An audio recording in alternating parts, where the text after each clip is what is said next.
Welcome to the first in a continuing series of videos tracking my progression in upgrading and completing vintage Topps baseball card sets from the 1950s all the way through the 1980s.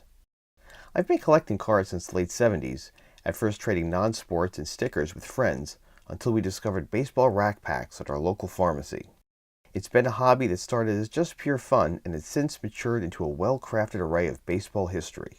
A new thrill emerged in the hunt to acquire those elusive few cards which would complete and complement their fellow cardboard brethren. Finding the right grade at the right cost is part of the journey, but nothing beats that feeling of placing the final card in its rightful spot within that year's binder. Now, most of the sets I'm working on are mostly complete. There are upgrades needed and certain issues have variations, the notion of which has piqued my interest of late. Some I'll finish quickly, and others will need some thought and extra work, but we'll get to those tough life choices in time. I've talked myself in and out of starting the 1952 and 1953 sets, but the answer always comes back to finish what you have now. So we start our adventure with the 1954 release. Easy to build, right? Since there are only 250 cards and no Mickey Mantle. Well, except for the fact that 3 big rookies exist in Hank Aaron, Al Kaline, and Ernie Banks, plus 2 Ted Williams and a plethora of famous names like Yogi, Whitey, Willie, and Jackie. I picked up a starter set a while back. The majority of players are exhibited in VG grade, but I'm fine with that. I looked for stronger examples of those cards that were missing. The cards, like their predecessors from the past 2 years, measure 2 5/8 inches by 3 3/4 inches. You'll need the 8-pocket pages to display in your binder for this edition. They are available and in abundance. Distributed in 3 different series, it is the first major issue to use 2 photos of each player on the front. The solid color backgrounds are supposed to bleed all the way to the top, so don't think the cards are way off-centered. This is the first set to include players from the Baltimore Orioles and Milwaukee Braves franchises, and is the last set to feature Philadelphia A's. Managers and coaches are included, as is the first card to feature 2 different players, who coincidentally are identical twins, Ed and John O'Brien.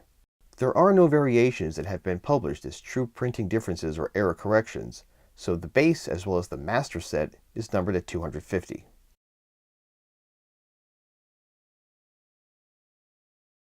The first series, cards 1 to 50, were issued with both white and gray backs, the grays being distributed and available mostly in Canada.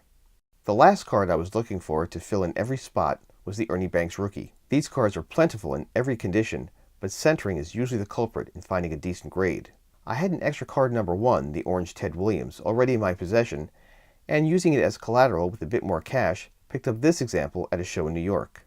Maybe one day, when all my sets are upgraded and complete with variations, I'll revisit and get one centered a bit better.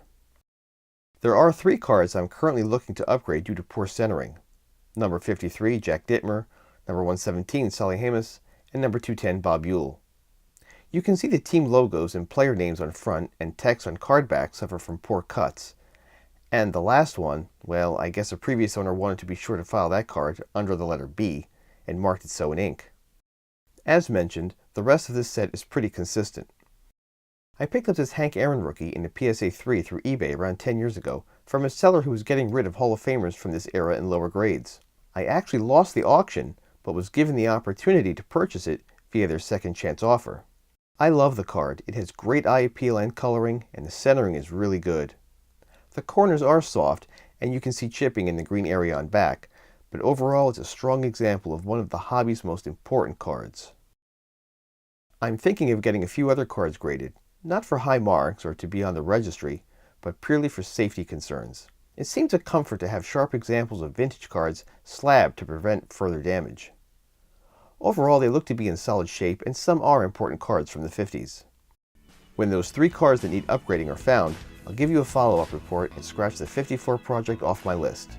Thank you for watching, and look out for future videos highlighting more sets to be completed. 1955 Topps will be next.